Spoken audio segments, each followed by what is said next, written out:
ღია ეთერში დაგიბრუნდით სტუმართან ერთად. იმედა ალხაზიშვილი გვესტუმრა, რაც შეეხება საუბრის თემას, სოფლის განვითარების სააგენტო აგროდაზღვევის სახელმწიფო პროგრამის გაზრდილი ბიუჯეტით ახორციელებს პროექტის კოორდინატორი გახლავთ ბატონო იმედა, მოგესალმებით, მადლობა, რომ ამ აქტუალური საინტერესო თემით შემოგვიერთდით. და სანამ საუბარს დავიწყებთ, ჩვენს მსმენელს და მაყურებელს ვეტყვი, რომ 2026 წელს აგროდაზღვევის სახელმწიფო პროგრამის ბიუჯეტი 17 მილიონ ლარს შეადგენს, რაც წინა წელთან შედარებით 2 მილიონი ლარით მეტია. პროგრამის ფარგლებში სახელმწიფო თითოეული დამზღვევისთვის სადაზღვევო პოლისის პრემიის 70%-ს დააფინანსებს, რაც ვრცელდება პროგრამით გათვალისწინებულ ყველა კულტურაზე. და უპირველეს ყოვლისა, მოდით ჩვენს მაყურებელს და მსმენელს კიდევ ერთხელ გავაცნოთ პროგრამა და რას მოიცავს. უპირველეს ყოვლისა მადლობას მოგეხდით მოწვევისათვის, მივესალმებთ თქვენს მაყურებელს და მსმენელს. რაც შეეხება პროგრამას, პროგრამა ხორციელდება 2014 წლის შემოდგომიდან და მას შემდეგ ყოველწლიურად ხდება გაუმჯობესება, განახლება. ვის შეუძლია მონაწილეობის მიღება ნებისმიერ ფერმერს, ვისაც აქვს დარეგისტრირებული თავისი ნაკვეთი, შეუძლია დაასრულოს 50 ჰექტარამდე სასოფლო-სამეურნეო კულტურა, 20 ჰექტარამდე ნებისმიერი სასოფლო-სამეურნეო კულტურა და 100 ჰექტარამდე მარცვლეული კულტურების შემთხვევაში გამოიყენოს ეს მიმართულება. კი ბატონო, და რაც შეეხება ბენეფიციარებს, რის საშუალებას აძლევს პროგრამა, დაზღვევის ფარგლებში? პროგრამა უპირველეს ყოვლისა არის მორგებული სასოფლო-სამეურნეო საორგულების მოსავლის დასაზღვევად. ეს არის რისკები, რასაც ფარავს სეტყვა, ქარიშხალი, წყალდიდობა და საშემოდგომო ყინვა მხოლოდ ციტრუსოვანი კულტურების შემთხვევაში. ეს არის ძირითადი რისკები, რომლებიც კლიმატურ ცვლილებებთან ერთად უდიდეს ზიანს აყენებს სასოფლო-სამეურნეო სავარგულებს და კი ბატონო. და შეგვიძლია ისიც დავამატოთ, რომ პროგრამის პირობების თანახმად ბენეფიციარს შესაძლებლობა აქვს დააზღვიოს მაქსიმუმ 20 ჰექტარი. 20 ჰექტარი ეს არის სასოფლო-სამეურნეო ნებისმიერი კულტურა, ხოლო 100 ჰექტარი არის მარცვლეული კულტურების შემთხვევაში. და აღნიშნული შეზღუდვა ვრცელდება თუ არა სასოფლო-სამეურნეო კოოპერატივებში? კოოპერატივების შემთხვევაში ეს შეზღუდვა ფაქტობრივად მოხსნილია, იმიტომ რომ 50,000 ლარი არის, რასაც სახელმწიფო სუბსიდიას გასცემს ამ თანხის რაოდენობაში და ფაქტობრივად რეალური კოოპერატივების ზომების მიხედვით თითქმის მოხსნილია შეზღუდვა არ არსებობს. კი ბატონო, და დამატებით მხარდაჭერას, რა იგულისხმება ამაში და რას მოიცავს? შარშან მივიღეთ გადაწყვეტილება და დამატებით საზღვრისპირა ცხოვრები ფერმერებისთვის დამატებით სახელმწიფო კიდევ 70%-ს პლუს 5%-ს გასცემს სუბსიდიას, რაც საკმაოდ მნიშვნელოვანია დიდი ფართობების შემთხვევაში განსაკუთრებით კარგ შედეგს იძლევა. კი ბატონო, და აი დასაფინანსებელი სადაზღვევო პრემიის წილი, გაიზარდა, ხო? პრემიის წილი იზრდება მხოლოდ ამ შემთხვევაში 5%-ით. კი ბატონო. 70 არის ყველა შემთხვევაში და პლუს 5% იქნება საზღვარსპირა რეგიონებში. კი ბატონო, და აი სტიქიურ რისკებზეც რომ ვისაუბროთ. კი ბატონო, სტიქიური რისკები ეს არის ძირითადად არის სეტყვა, საქართველოს 90%-ის, რისკების 90% შემთხვევაში არის სეტყვა. შემდეგი უჭირავს ქარიშხალს, ეს არის ქარი, როდესაც უკვე ფაქტობრივად ხმოიარობაში, მწიფობაში შესულ მოსავალს ანადგურებს.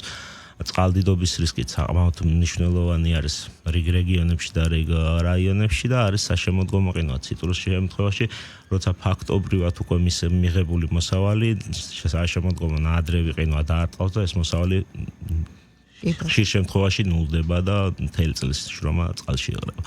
ამიტომ აუცილებელია დაიჭიროს ფერმერმა თადარიგი და დააზღვიოს მოსავალი. და მიზანშეწონილიც არის, რა თქმა უნდა, და უკვე 10 წელზე მეტია, ხო, ეს პროგრამა წარმატებით ხორციელდება. კი ბატონო, 10 წელზე მეტია წარმატებით ხორციელდება ეს პროგრამა, საკმაოდ მნიშვნელოვანი თანხები და რიცხვები გვაქვს, 72,700 ბენეფიციარი დაეწყო 2014 წლიდან დღემდე, 194,000 პოლისზე მეტი არის გაცემული და გაყიდული და რაც ყველაზე მნიშვნელოვანია, ანაზღაურებული თანხა არის 92 მილიონზე მეტი, რაც საკმაოდ მნიშვნელოვანი არის. კი ბატონო და აი რაც შეეხება სადაზღვევო პოლისის შეძენას, რომ განმარტოთ, ანუ როგორ ხდება, როგორ მოგმართონ, სად მოგმართონ, ყველაფერი როგორ ხდება. სადაზღვევო პოლისის შესაძენად ფერმერი მსურველი აუცილებელია დაუკავშირდეს სადაზღვევო კომპანიას. ამ ეტაპზე 4 სადაზღვევო კომპანია არის ჩართული.